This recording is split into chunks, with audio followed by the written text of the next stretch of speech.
In today's video, we're going to be working with .38 Winchester. Specifically, we're looking at duplicating or improving upon the performance of this federal gold medal match loaded with the 175 grain Sierra Match King. Stick around. For today's video, we're pulling the .38 Winchester out again and doing some more load development with it. Right out of the gate, we've been very impressed with this gold medal match performance in our .308 Winchester. And today's video, we're going to do another stage of duplicating or improving upon the performance of that particular ammunition. The rifle we've been working with is this Ashbury Precision Ordnance M700 chambered in .308 Winchester. Right out of the gate, we are basically getting 2550 feet per second and holding 3/4 of an MOA. With this factory ammunition, we've been able to get some pretty good groups and some reasonable standard deviations. Our factory ammo velocity was very close to 2550 feet per second, a very reasonable standard deviation of 7.4, so that's nothing to sneeze at, and we aren't necessarily going to be able to snap our fingers and be able to get that performance. But today we're working with 8228 XBR. We've worked with it before here on the channel, and we went through our first stage of load development, which for the most part is developing a velocity curve for our powder charges. Working with our available load data, we actually tested all the way up to 43.4 grains of 8208 XBR. We are working with the same cartridge overall length that Federal had loaded to of 2.802 inches. Now when we started at 40.6 grains and loaded to 43.4 in 0.2 grain increments, we developed a velocity chart that you'll see on your screen now.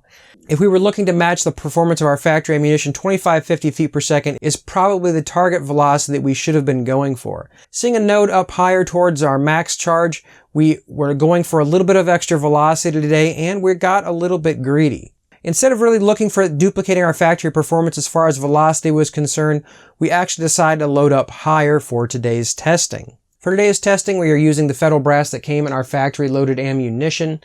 This will actually be the third firing on the brass, and so far it's holding up just fine. Looking at that higher node, the load charge we're looking at today, we're actually going to be starting off at 42.2 grains and going all the way up to 43 grains in 0.2 grain increments.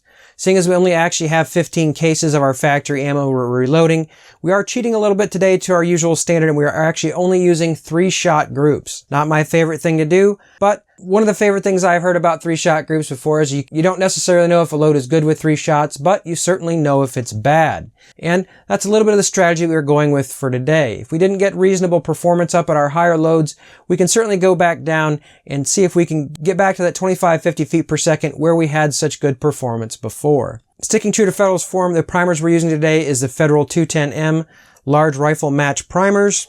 Same cartridge over length, 2.802, which is going to put our CBTO of 2.215 inches.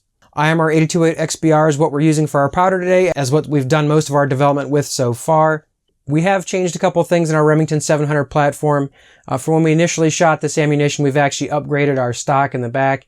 And to help control recoil a little bit, we've actually installed a Harrell's tuner brake, which is going to come into play for today's testing. But we might as well get into the results, and we can talk about it as we go through the data. Starting off at 42.2 grains, keep in mind if we have any sort of extreme spread, our standard deviations are naturally going to be higher just because we only have 3 data points at each charge weight. So at 42.2 grains, our average velocity was 6230 feet per second, standard deviation of 10.4, extreme spread of 20, and starting off the day at the .355 MOA group.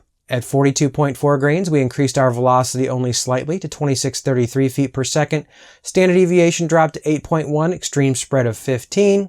This is where our group data gets a little bit more interesting. 2 of our shots went into .152 MOA. However, I really hadn't tightened our brake on very well, and after I fired the 3rd round and it felt okay, it opened our group up to 1.33 MOA, but our brake was loose. We solved that problem for the rest of today's testing. Draw what your own conclusions are. I don't know what that group would have been had our brake not been loose for that round. Moving on to 42.6 grains, our velocity jumped right up to 2655 feet per second, standard deviation of 15.6, extreme spread of 28, but a .569 MOA group. Moving on to 42.8, 2659, so barely increased our velocity. Standard deviation dropped slightly to 13, extreme spread of 23, and a .583 MOA group. Moving on to our top charge, increasing our velocity again to 2671 feet per second, standard deviation of only 5 with an extreme spread of 10, but a .806 MOA group.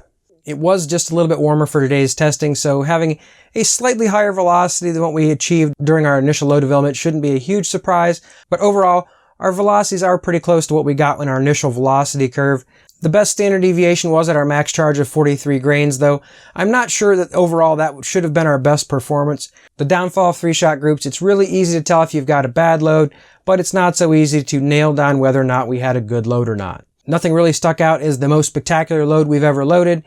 And honestly, for our next round of testing, I'm really tempted to load back down, give our charge weights at 40.6 to 41 grains a better chance to succeed, and find a good low standard deviation and hopefully some good groups as well. We didn't really run into too many pressure signs when we did the initial load development, so we're not going to expect it today. I will put a shot of the brass on the screen so you guys can check it out to your heart's content. A little bit of primer cratering, which seems to be fairly common with our rifle. Nothing to write home about. If you're into watching some more 308 Winchester load development, I'm going to put a card up to the series so you can check it out.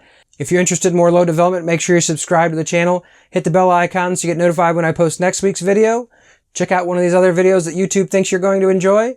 I hope to see you come back next week. And until then, stay safe in small groups.